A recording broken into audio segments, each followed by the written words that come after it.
Thanks a lot, Akash. Thanks a lot, Sumit and Abhimanyu, for providing a brief about and touching upon some basics of marketing, right? So before I even begin, a very high and cheerful hello to everyone who is in the community there. So, and who is listening to us. So, first of all, just a request that please don't consider me as an expert or something like that. I mean, again, just a learner like you guys. I do have some few good points that I will share with you, and then you can implement it maybe in your own products or startups, right? So, if there is any question, just write it down on the chat as I'm speaking, and I will try to take it up. So, before I even begin, a reason that why you should even hear me, right? We are talking about marketing, right? So my this talk will this 10 to 15 minutes will be actually teaching you some stuff about marketing. So even let's consider I'm a product, right? Let's consider Sunil Sharma as a product. I'm a blockchain product, right? Let me try and sell it to you. I mean that sounds good, right? So why you should even hear me, right? Now a very good reason to hear me will be that I'm somebody who started selling tech products, who started from services part, that too in the blockchain, right? And when I say blockchain, when I say services, when I say products, what I mean is specifically B2B space. That means business to business, right? So blockchain isn't something that still has made a lot of sense into the consumer space. We are still yet a long way back when we will actually be making some marks into the consumer space, right? When it comes to specifically marketing strategies, when it comes to making marketing funnels, when it comes to sales, we actually have made somewhere around 2 million USD of sales in last 4.5 years in blockchain and cryptocurrencies, right? So that's the reason that why should you even hear me. Now, coming back to the part that so basics of marketing, I think more or less we all know, right? We do promotions, we do these social media engagements, we run ads, we do all sort of things, right? But if we talk about future, then in the future, coding is something that will give you a job, and marketing is something that will give you business. So when people today say that coding is something that you should know, that coding is something that you should learn, I always say to them that back up your coding with your marketing skills.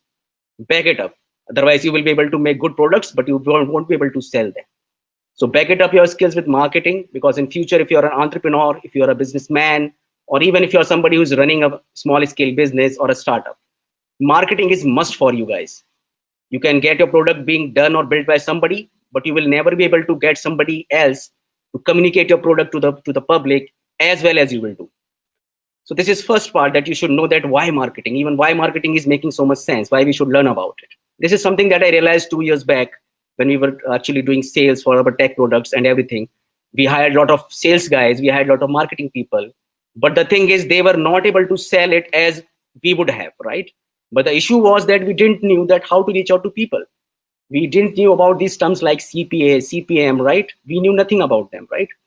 So we thought that that is something that we should learn. And that's when we started in media marketing. We started CoinGape, and CoinGape has taught us a lot as individuals, as a team, right?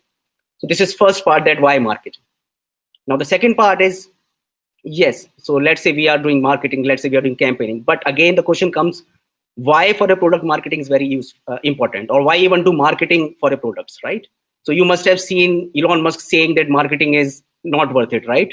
Elon Musk says proudly about Tesla that they haven't done any kind of marketing, right? But the thing is, whether you need marketing for a product or not depends on your end user, depends completely on the target market that you are basically trying to capture, right? So it depends what level of marketing you require, whether you even require marketing or not. But even a basic level of marketing is required in more or less every product. Maybe it is just a press release or promotion, but you will require some kind of marketing to gain that initial traction, right?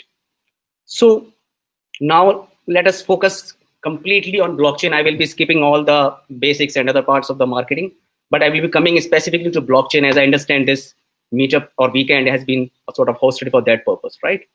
So now, when we talk about blockchain, what is the current bottleneck or the hurdle that everybody is facing right now?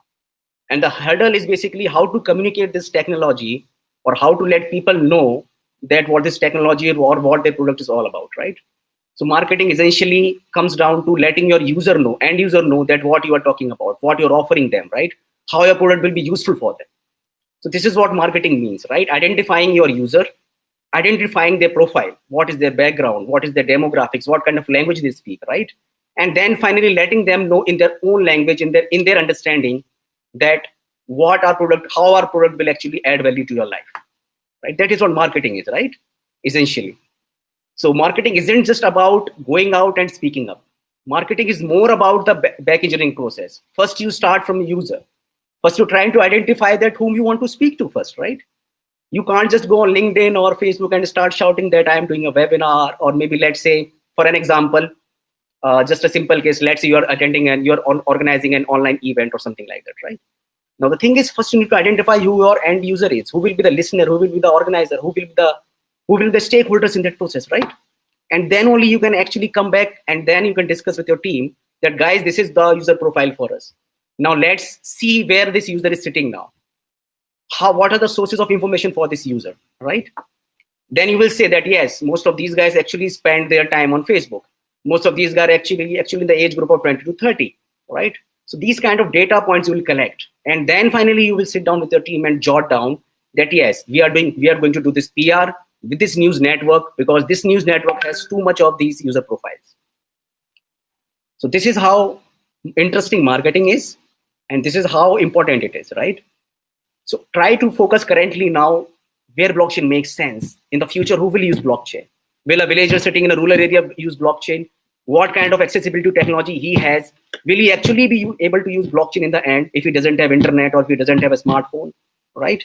So marketing not only just helps you understand who your user is, it helps your sales team to understand where to put their resources. It helps your development team to provide what kind of UX will be there.